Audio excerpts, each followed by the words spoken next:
Okay, so moving right along into chapter 9, now that we're into chemical equilibrium, at least a basic definition, we can start to think about that position of equilibrium. As you recall from the last section, equilibrium has to do with reversible reactions, and equilibrium is achieved when the rate of the forward reaction equals the rate of the reverse reaction.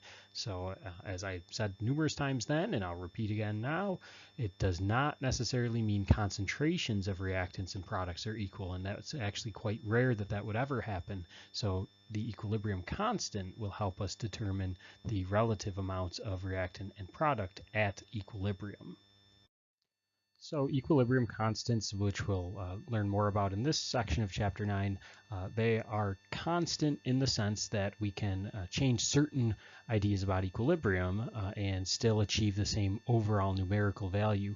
The one thing that we do have to be very careful of is temperature. Because we're dealing with rates, right? Reaction rates was our first section, and we talked about that. And then our last section, we linked rates and equilibrium by saying chemical equilibrium occurs in reversible reactions and is achieved when the rate of the forward reaction equals the rate of the reverse reaction.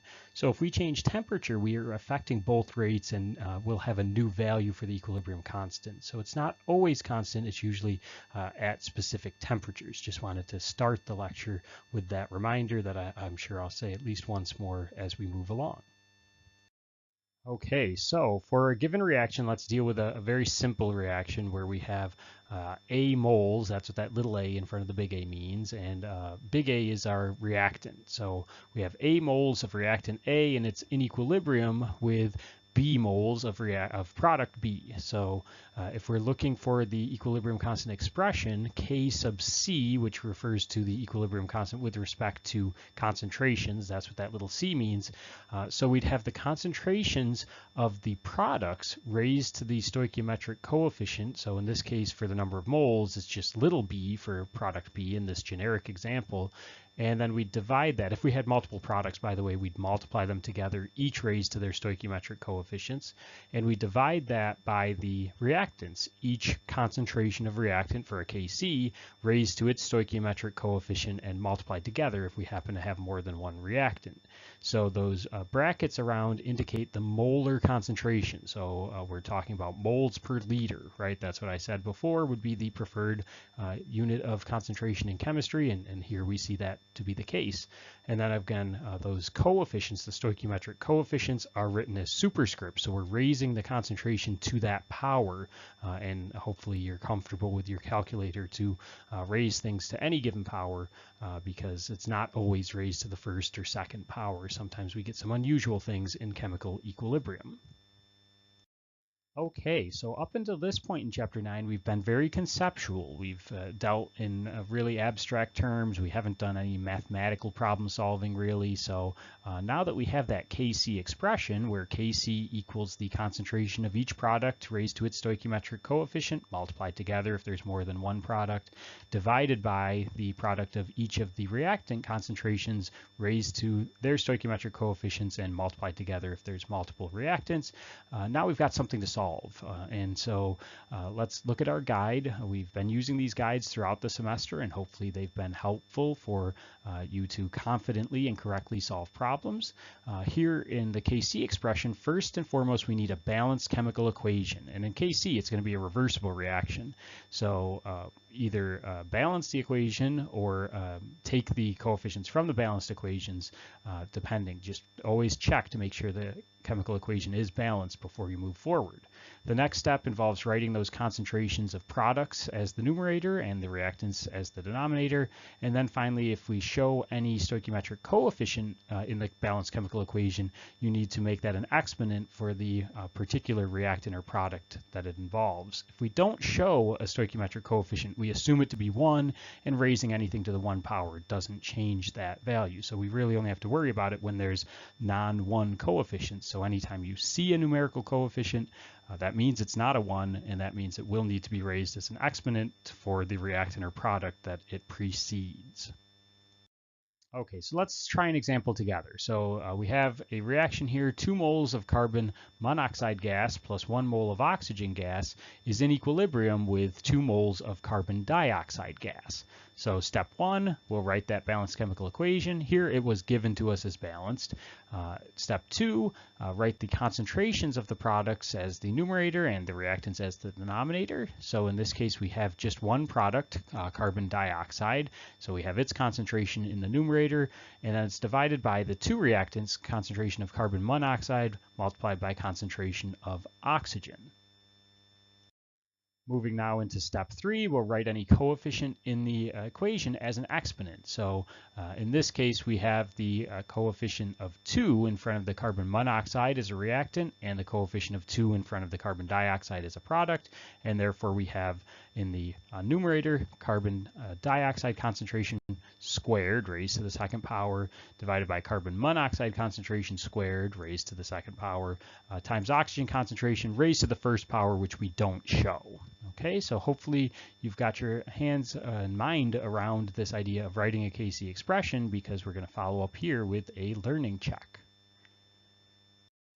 Okay, so as promised, here's your first learning check on this idea of equilibrium constants, and you're asked here which of the following is the correctly written Kc expression for the reaction shown below. So this is a balanced chemical equation, so you can always confirm that just with a quick check, but because we have stoichiometric coefficients written in for 2 of the 3, I would ordinarily put a question mark in front of the N2 if it weren't just known to be 1.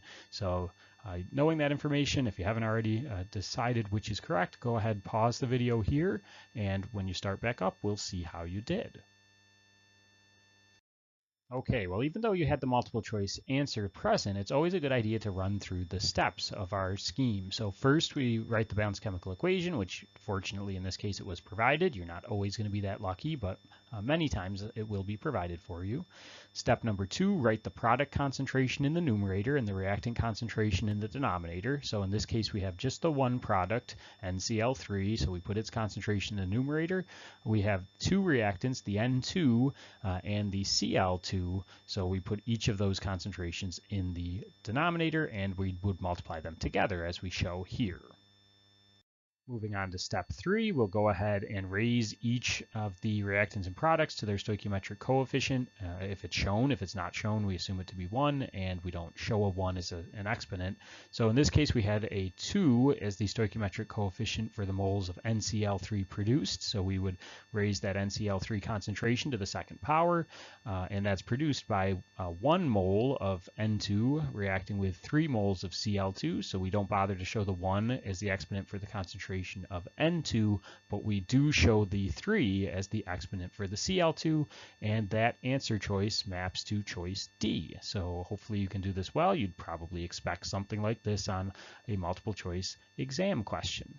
If you're having a lot of trouble, certainly please do try these concepts more. There's plenty of end of chapter questions to try. If you run out of things to practice, always feel free to reach out to me and I can send some additional problems your way.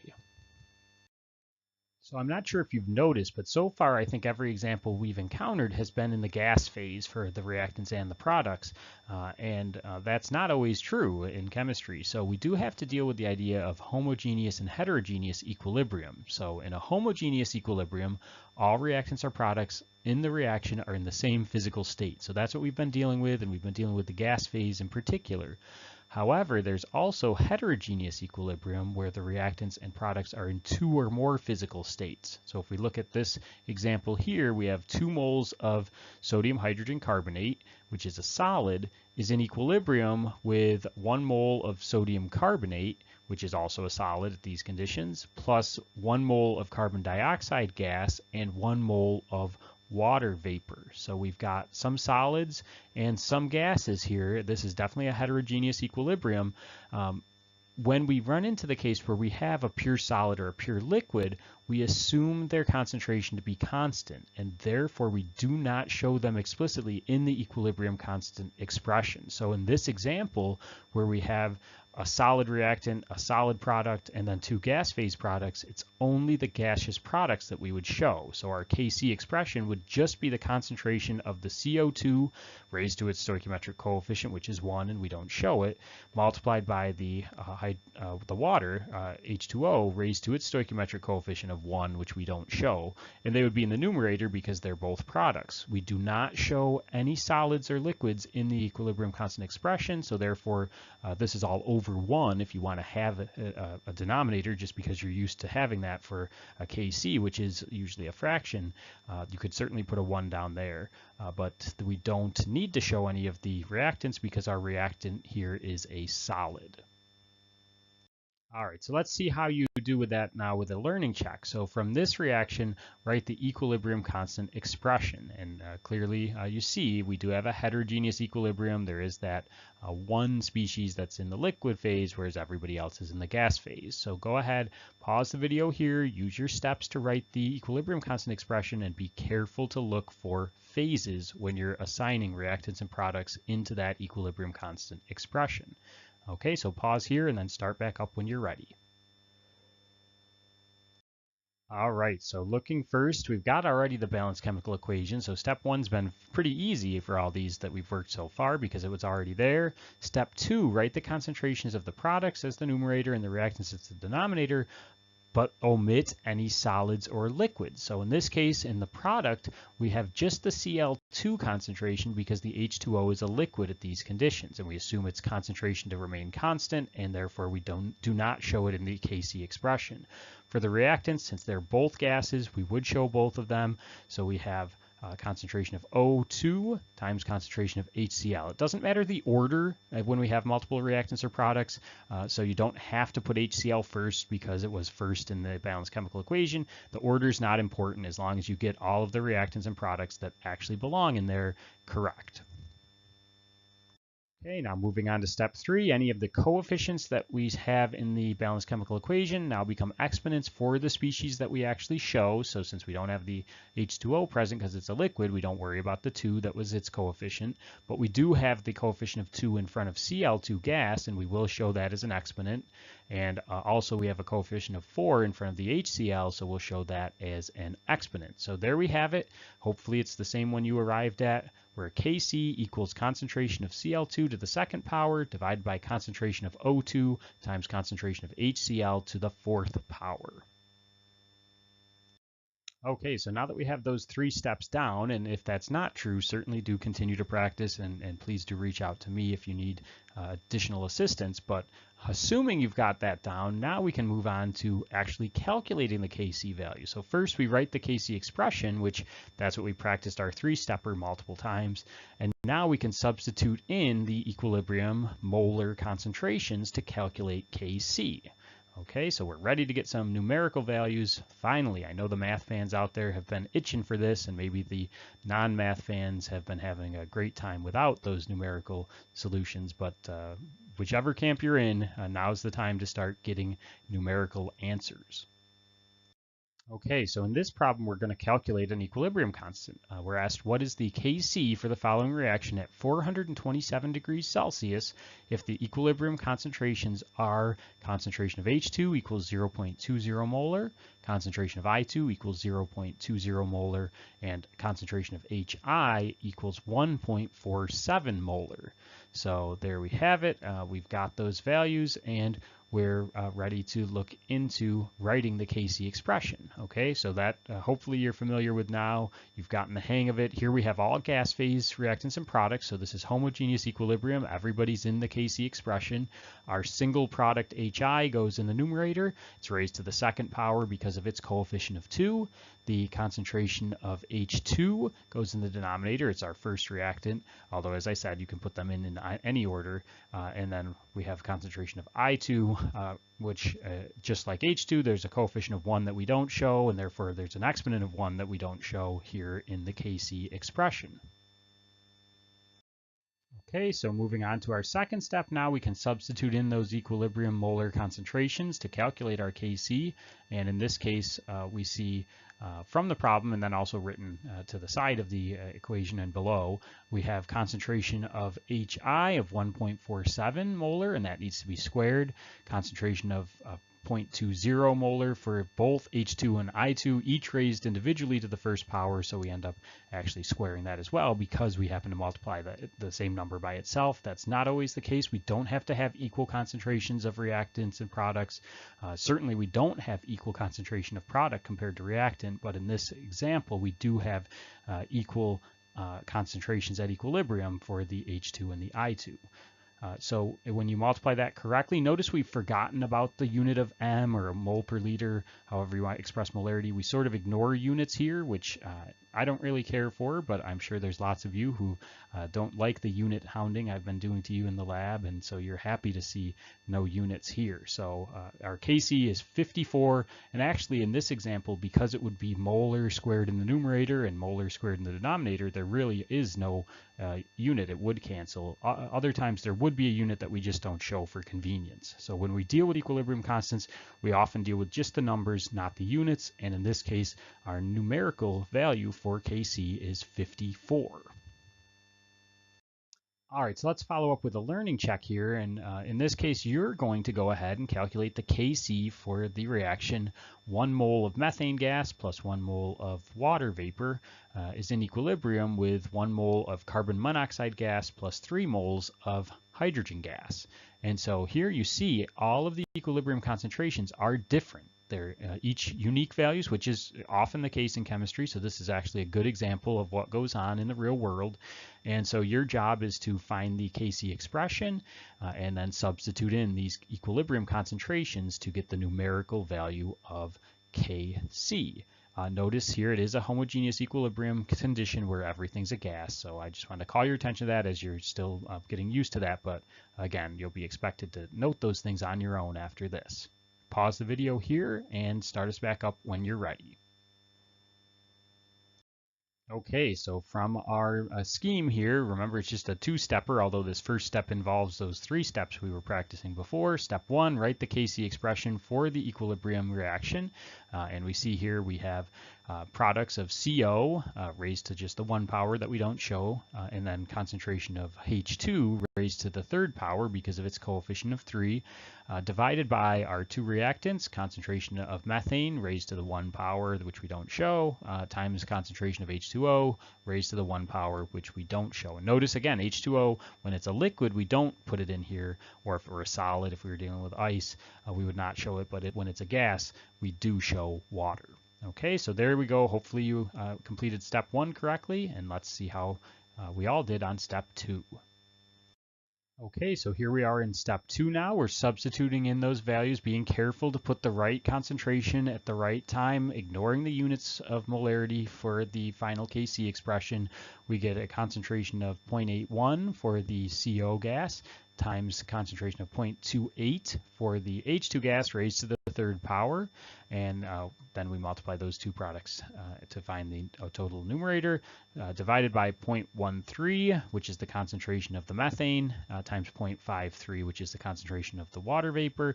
Multiply those together and take our total numerator divided by our total denominator, and you should arrive at an overall Kc value of 0.26.